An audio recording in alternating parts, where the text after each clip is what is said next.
A'udzu billahi minasyaitonir rajim. Bismillahirrahmanirrahim. Wa minhum man yastami'u ilaika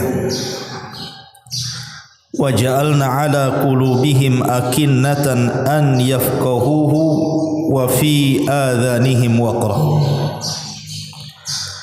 wa iyaraw kulla ayatin la yu'minu biha hatta idza ja'uka yujadilunaka yaqulul ladzina kafaru in hadza illa asatirul awwalin wa hum yanhauna anhu wa yan'auna anhu iyuhlikuna illa anfusahum wa ma yash'urun walau tara idh wuqifu 'alan nar faqalu ya wailana nuraddu wa lanukadziba bi ayati rabbina wa nakuna minal mu'minin bal bada lahum ma kanu yukhfuna min qablu walau ruddu la'adu lima nuhu anhu wa innahum lakadzibun. Dan di antara mereka ada yang mendengarkan bacaan wahai Muhammad, dan kami telah menjadikan hati mereka tertutup sehingga mereka tidak memahaminya, dan telinga mereka tersumbat. Dan kalaupun mereka melihat segala tanda-tanda kebenaran, mereka tetap tidak akan beriman kepadamu, sehingga apabila mereka datang kepadamu untuk membantahmu, orang-orang kafir itu berkata, Al-Quran tidak lain hanyalah dongengan orang-orang terdahulu. Dan mereka melarang orang lain mendengarkan Al-Quran, dan mereka sendiri menjauhkan diri daripada Al-Quran, dan mereka hanyalah membinasakan diri mereka, sedang mereka tidak menyadarinya. Dan seandainya engkau hai Muhammad melihat ketika mereka dihadapkan ke neraka, mereka berkata, seandainya kami dikembalikan ke dunia, tentu kami tidak akan mendustakan ayat-ayat Tuhan kami, serta menjadikan orang-orang yang beriman.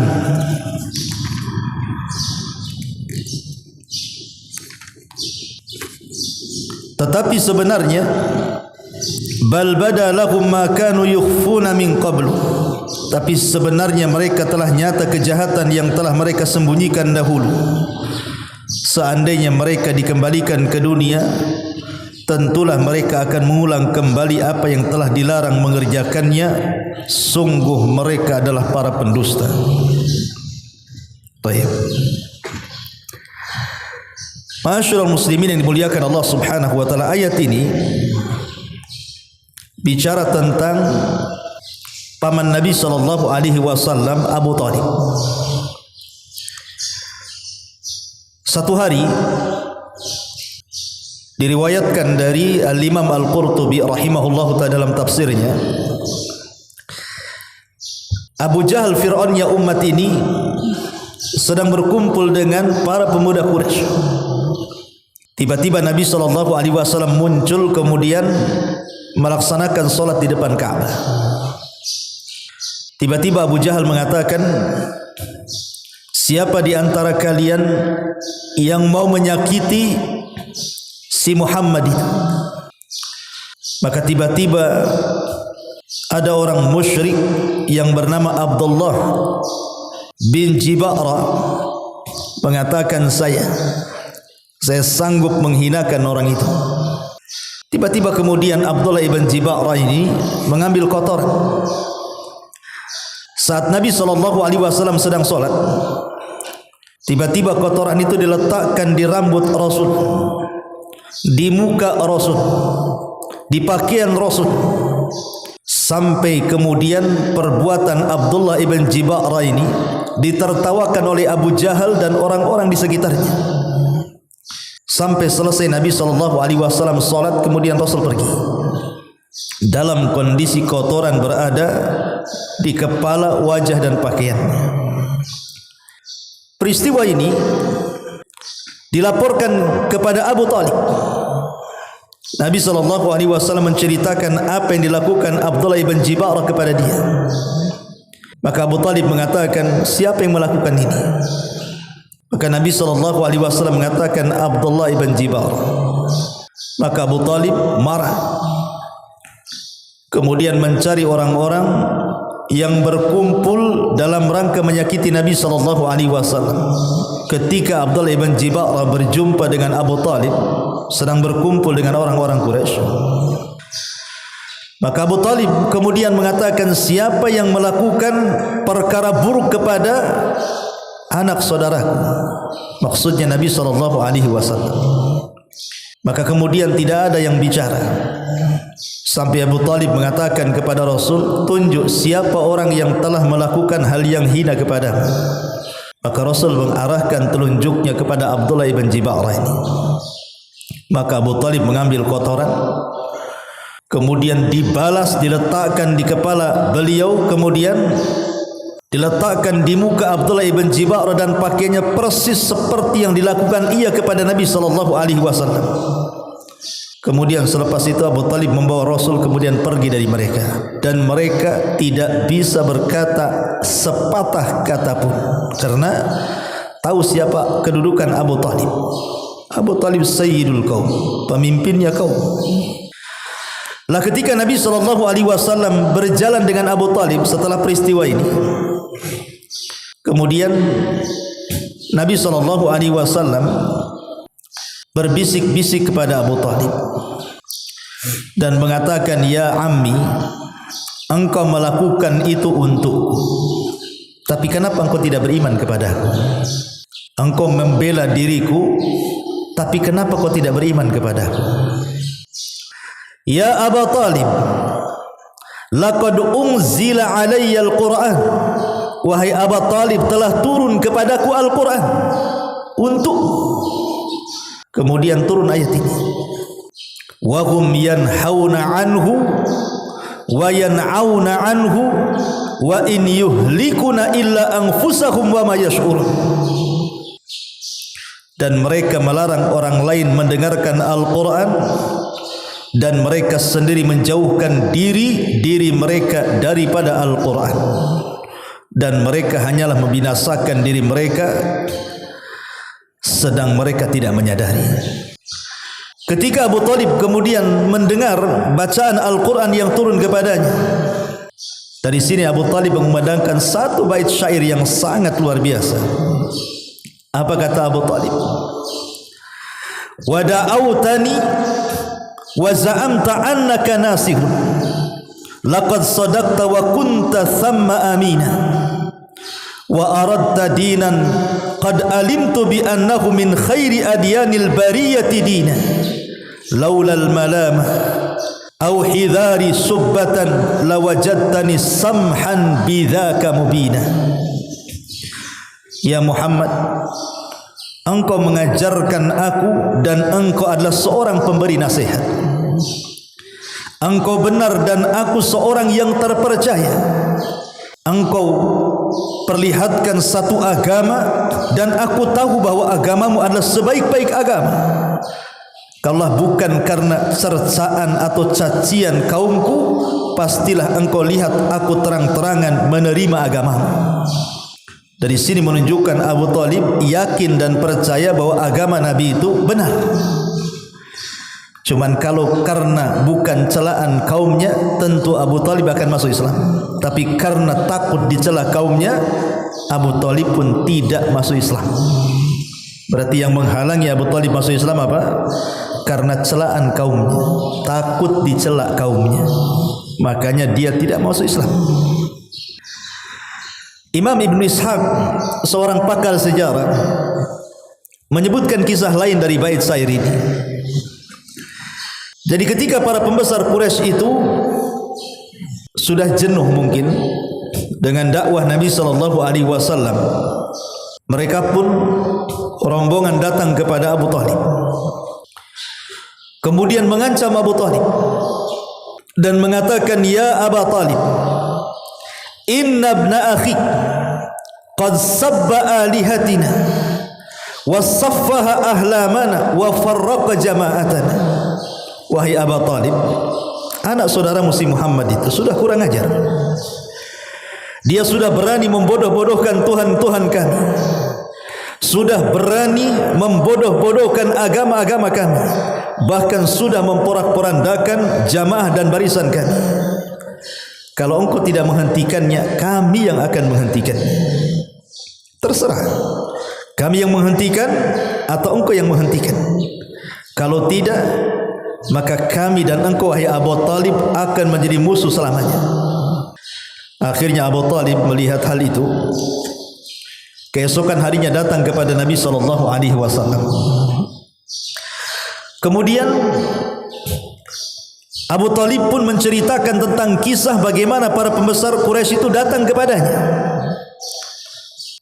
Maka Nabi SAW ketika itu hanya mendengarkan ucapan Abu Talib ketika mengatakan, abki ala nafsika ya bunay, la tuhammilni ma la uti. Seolah-olah Abu Talib ingin mengatakan kepada Rasul, cukup sampai di sini wahai anak saudaraku, jangan kau bebankan sesuatu yang aku tidak sanggup untuk melakukannya. Mereka sudah mengancamku dan mengancam dirimu. Maka Nabi SAW ketika itu sedih, disangka perjuangan Abu Talib membela dia cukup sampai di situ.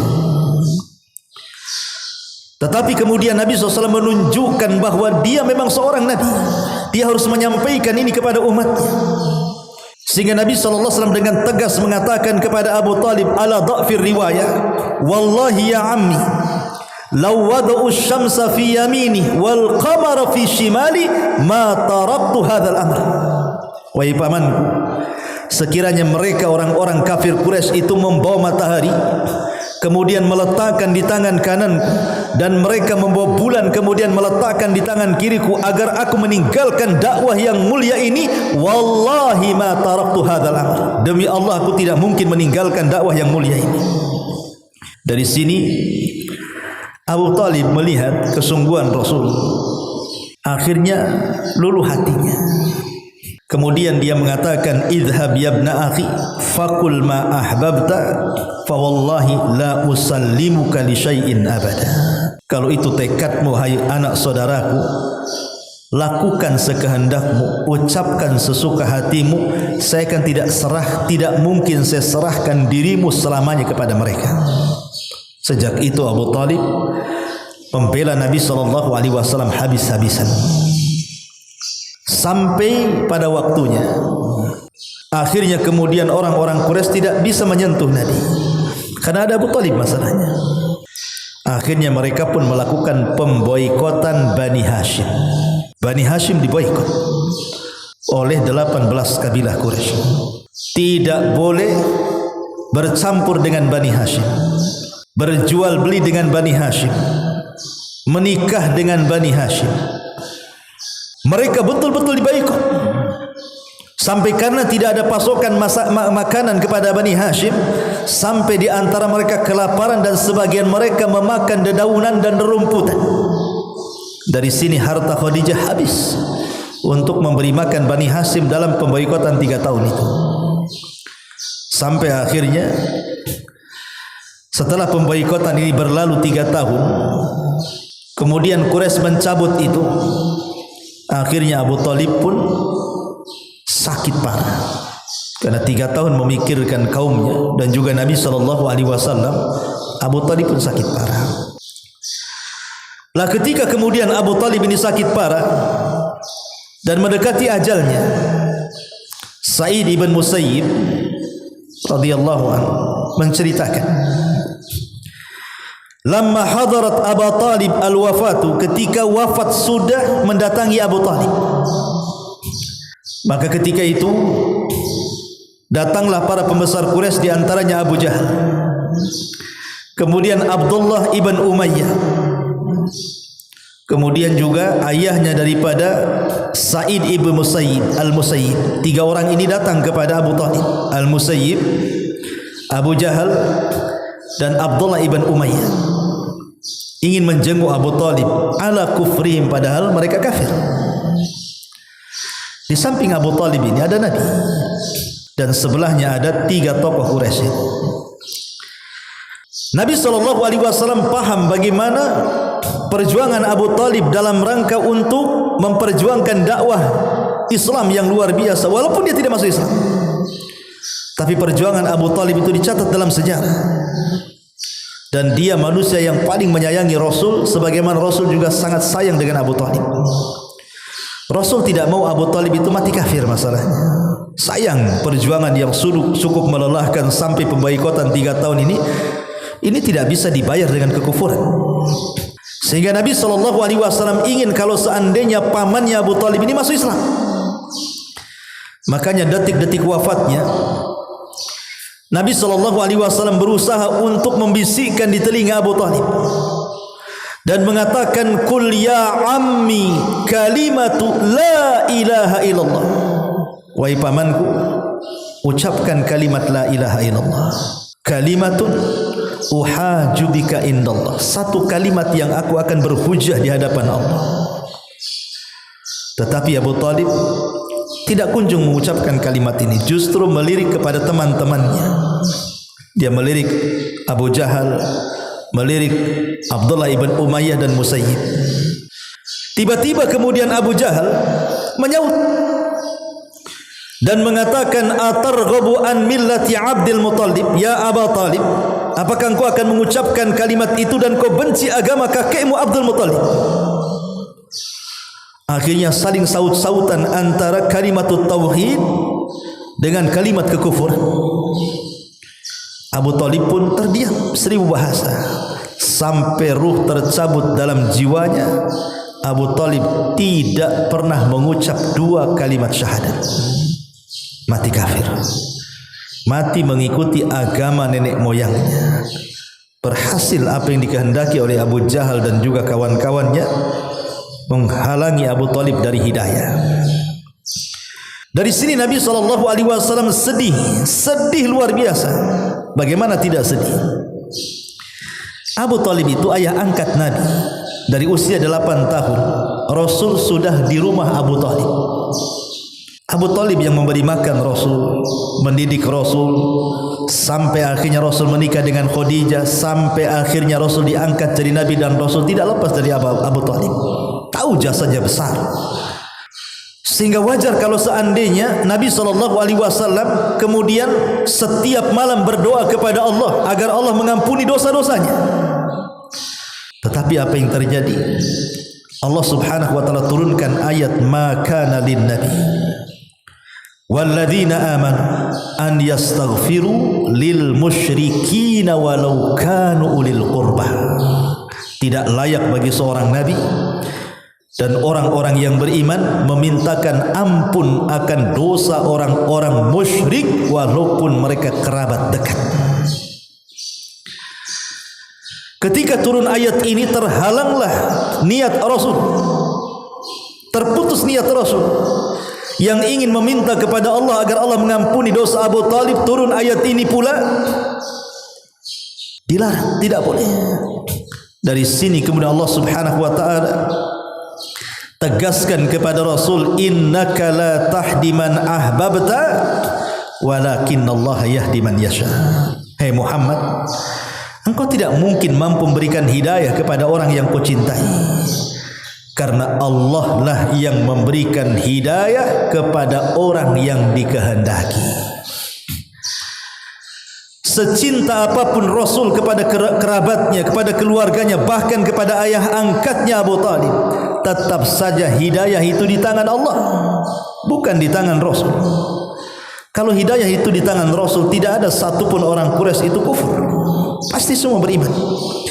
Tetapi karena hidayah itu di tangan Allah, kalau mungkin Abu Jahal tidak masuk Islam wajar karena memusuhi Nabi, tapi Abu Talib kan tidak wajar kalau tidak masuk ke dalam Islam karena tahu perjalanan kehidupan Nabi. Tapi begitulah takdir, sudah ditakdirkan kepada Abu Talib harus mati dalam kondisi kafir dan tidak masuk Islam. Sampai satu hari Nabi SAW sedang duduk-duduk bersama Abbas ibn Abdul Muttalib, pamannya. Dan di antara paman Rasul yang masuk Islam cuma dua, Hamzah dan Abbas. Sementara Abu Lahab dan Abu Talib kafir dua-duanya. Jadi Abbas ini menceritakan di hadapan Abu Talib, di hadapan Nabi SAW, ya Rasulullah, hal nafa'ta Aba Talibin bi syai'in fa innahu kana yakhutuka wa yubghidu laka. Ya Rasulullah, apakah perjuangan Abu Talib semasa hidupnya bermanfaat untuk dan akan ada manfaat bagi dia di akhirat? Ada enggak manfaat Abu Talib untukmu dan untuk dia kelak pada hari kiamat? Dia kan sudah berjuang untukmu habis-habisan, waktunya, tenaganya, hartanya, perjuangannya luar biasa. Tidak ada satu manusia yang lebih berjasa kepada dakwah Rasul melebihi Abu Talib. Jadi Abbas ini mengingatkan kebaikannya. Ada enggak manfaat untuk dia di akhirat? Maka Nabi SAW mengatakan, na'am ya. Kana fi dhahdhahi min narin laula ana lakana fi darkil asfali minan nar. Kata Rasul, ya, Abu Talib itu harusnya digulung ombak neraka. Tapi kalaulah bukan karena aku, kata Rasul, tentu dia diletakkan di intip neraka yang paling dalam. Kemudian kata Nabi SAW, ahwanu ahlin nari adzaban Abu Talib wa huwa munta'ilun bina'laini yaghli minhuma dimahu. Seringan-ringannya penduduk neraka, siksaannya adalah Abu Talib. Ia memakai 2 sandal neraka, tapi cukup mendidihkan otaknya. Dari sini kita tahu bahwa di antara syafaat khusus Nabi SAW kepada orang kafir hanya 1 orang, Abu Talib. Satu-satunya orang kafir yang diringankan azabnya pada hari kiamat hanyalah Abu Talib. Ketika manusia berada di gelombang api neraka, Abu Talib tidak diletakkan di situ, tapi Abu Talib diletakkan di neraka yang nerakanya hanya sampai tumitnya saja, atau dengan kata lain sandalnya neraka. Tapi itu cukup mendidihkan otaknya, kata Nabi. Ma'asyiral muslimin yang dimuliakan Allah Subhanahu wa taala, lihat asbab nuzul daripada surah Al-An'am ayat 26, 25, 26 dan seterusnya ini. Di sini Allah Subhanahu wa taala mengatakan, wa minhum man yastami'u ilaika wa ja'alna 'ala qulubihim akinnatan an yafqahuhu wa fi adhanihim waqra wa iyaraw kulla ayatin la yu'minu biha hatta idza ja'uka yujadilunaka yaqulu alladhina kafaru in hadza illa asatirul awwalin.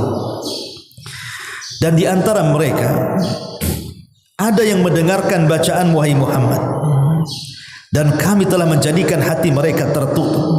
Ingat waktu saya cerita kepada antum kisah tentang Abu Jahal, kemudian Abi Sufyan, dan salah satu tokoh Quraisy, saya lupa namanya. 3 tokoh Quraisy ini malam-malam hari selalu mencari-cari Nabi SAW di mana Rasul sedang sholat malam. Abu Jahal, Abu Sufyan, dan Akhnas ibn Syurek kalau tidak salah.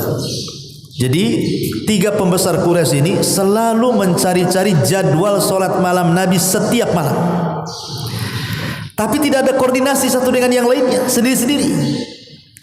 Jadi kalau mereka mendengar Rasul sedang sholat di sana, mereka langsung ke sana. Dan mereka semalam suntuk mendengar apa yang dibaca Nabi SAW, dan mereka merasa lezat dengan itu. Artinya Abu Jahal itu kalau malam hari suka dengan Quran, tapi kalau di siang hari memusuhi Al-Quran. Makanya di sini Allah katakan, dan di antara mereka orang-orang kafir itu ada yang mendengarkan bacaan Al-Quran yang dibaca Muhammad, dan kami telah menjadikan hati mereka tertutup. Mereka dengar Quran tetapi hati mereka tertutup, karena malamnya mendengar Quran, siangnya pula memusuhi Quran. Sampai satu hari Akhnas ibn Syurek ini mencoba berdialog 4 mata dengan Abu Jahal. Amr ibn Hisham, Fir'aunnya umat ini. Dia mengatakan, ya Amr, ya Aba Jahl, bagaimana pendapatmu tentang Muhammad itu? Kata Abu Jahal, Amr ibn Hisham ini, dia mengatakan, wallahi ma ra'ayna kadhiba, demi Allah aku tidak pernah melihat dari lisan orang ini, maksudnya Rasulullah, sebuah kedustaan. Artinya Abu Jahal membenarkan. Jadi Akhnas ibn Syurek ini coba mendalami dan mengatakan, ya Aba Jahl, kalau engkau tidak melihat dari sosok Muhammad kecuali kejujuran dan kebenaran, kenapa kau tidak ikut dia? Kenapa kau tidak ikut dia? Kenapa kau memusuhi dia? Dari sini Abu Jahal mengatakan, ya Akhnas, kayak kau tidak tahu saja, kami Bani Mahzum, kabilahnya Abu Jahal, dengan Bani Abdi Manaf, kabilahnya Muhammad itu, bersaing di tengah-tengah Quraisy. Karena hanya dua kabilah ini yang paling besar di tengah-tengah Quraisy, yang lainnya kabilah-kabilah kecil. Yang dua ini besar. Yang pertama kabilah Bani Abdi Manaf, kabilah Nabi, dan yang kedua kabilah Bani Mahzum, kabilahnya Abu Jahal.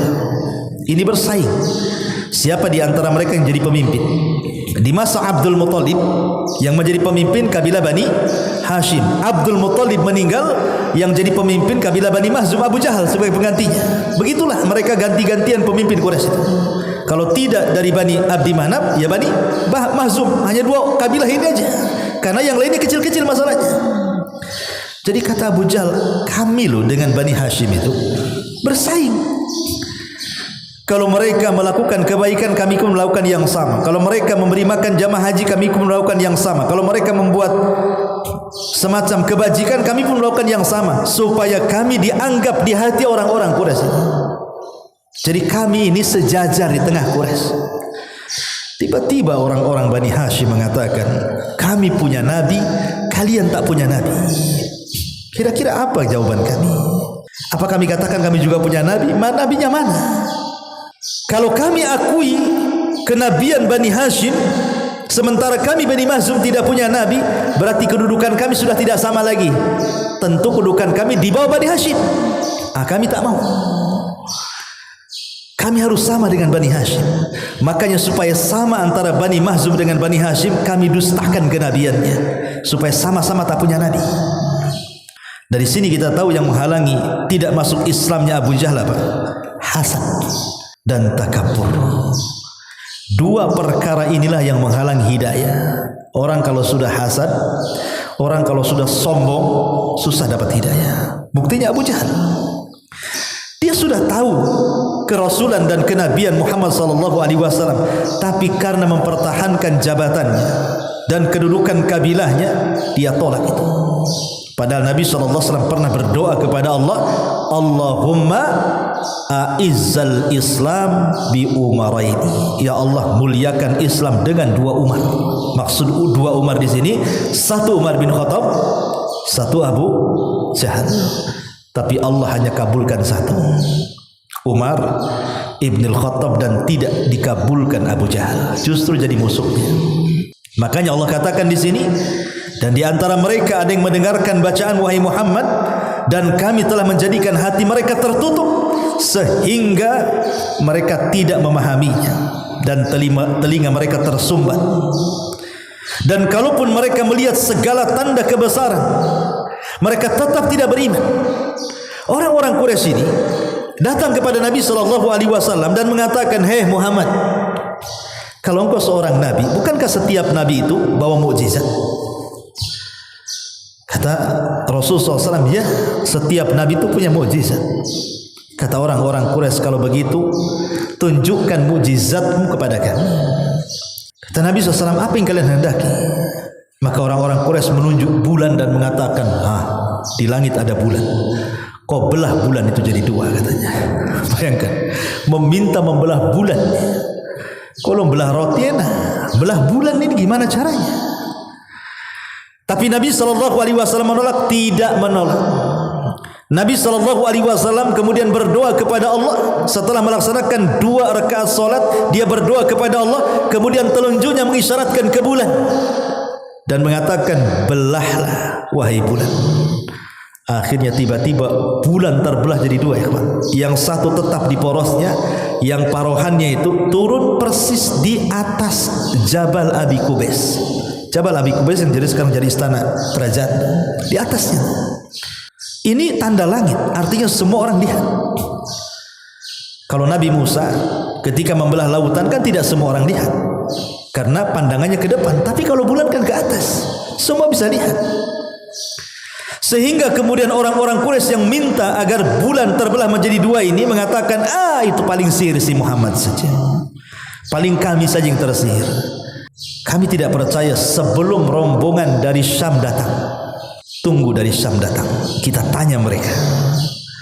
Kemudian setelah datang beberapa hari setelahnya, rombongan yang datang dari Syam, yang mereka pulang dari jual beli berniaga, ditanya, apakah pada hari kemarin tanggal sekian bulan sekian kalian melihat ada fenomena aneh bulan terbelah menjadi dua?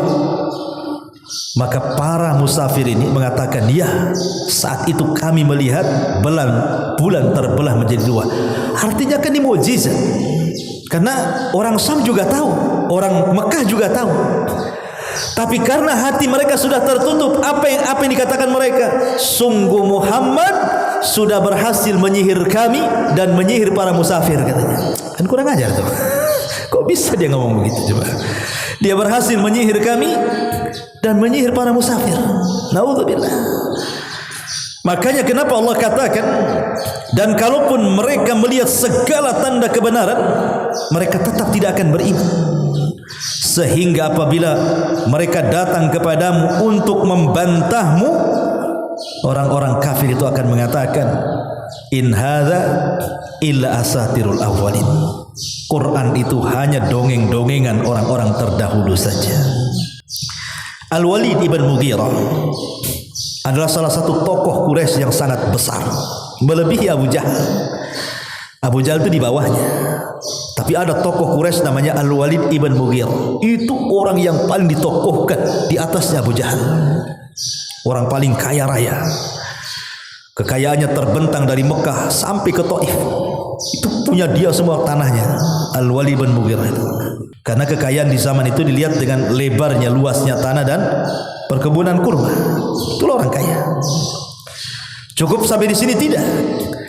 Al-Walid ibn Mughirah ini bukan hanya kaya raya, tidak ada yang menandingi kekayaannya, tetapi lebih daripada itu dia seorang pujangga Arab terkenal. Bukan hanya mampu melantunkan syair-syair Arab, sampai dia mampu melantunkan syair-syair dari jenis jin. Dia tahu syair-syair jin. Saya bayangkan, syair jin dia tahu. Sampai satu hari, karena dia seorang pujangga, ikhwan, perangkai syair. Ketika dia mendengar Nabi SAW diutus jadi Nabi dan Rasul dan membawa wahyu, dia penasaran dengan wahyu yang diwahyukan kepada Rasul. Dia tidak langsung datang kepada Rasul, tapi langsung datang kepada Abu Bakar. Kemudian mengatakan, ya Abu Bakar, bisa enggak kau perdengarkan kepadaku wahyu yang turun kepada Muhammad itu? Maka Abu Bakar pun membacakan beberapa ayat Al-Quran di hadapan Al-Walid ibn Mughirah. Ingat, Al-Walid ibn Mughirah ini ayahandanya siapa? Ayahandanya Walid, Khalid ibn Walid. Anaknya itu namanya Khalid ibn Walid. Maklum Khalid ibn Walid, seorang pejuang Islam kan itu ya, nggak pernah terkalahkan walaupun belakangan masuk Islam setelah 7 Hijriah. Tapi ayahnya tokoh besar. Ketika Al-Walid mendengar Abu Bakar membaca Al-Quran, heran dia. Dan dia mengatakan, demi Allah, aku ini pakar syair. Aku tahu semua syair. Syair Arab, syair non-Arab, bahkan syair jin aku tahu. Tapi ini tidak masuk pada syair-syair itu. Indah sekali. Sampai akhirnya dia penasaran. Dia ingin langsung berjumpa dengan Nabi. Setelah berjumpa dengan Nabi SAW, dia pun ingin dibacakan ayat-ayat Al-Quran yang turun kepada Rasul. Rasul pun membacakannya. Sampai kepada Rasul mengatakan, membacakan surah Toha, fa'in a'radu anzartukum sa'iqatun misla sa'iqati adin wa thamud. Kalau mereka tidak berhenti dan terus menentang diriku, kata Rasul, akan datang petir seperti petir yang pernah meluluhlantakkan kaum Ad dan Thamud. Kata Al-Walid, hasbuka, cukup, katanya. Ketakutan dia. Ya. tersebarlah akhirnya isu bahwa Al-Walid masuk Islam. Karena dia memuji Quran masalahnya. Jadi Abu Jahal ini tidak terima. Wah, bahaya nih kalau sampai Al-Walid masuk Islam, habislah kata. Gimana dia punya kekayaan yang melimpah ruah, dia pun tokoh besar, dihormati, dihargai, diagungkan orang-orang Quraisy. Wah, bahaya nih.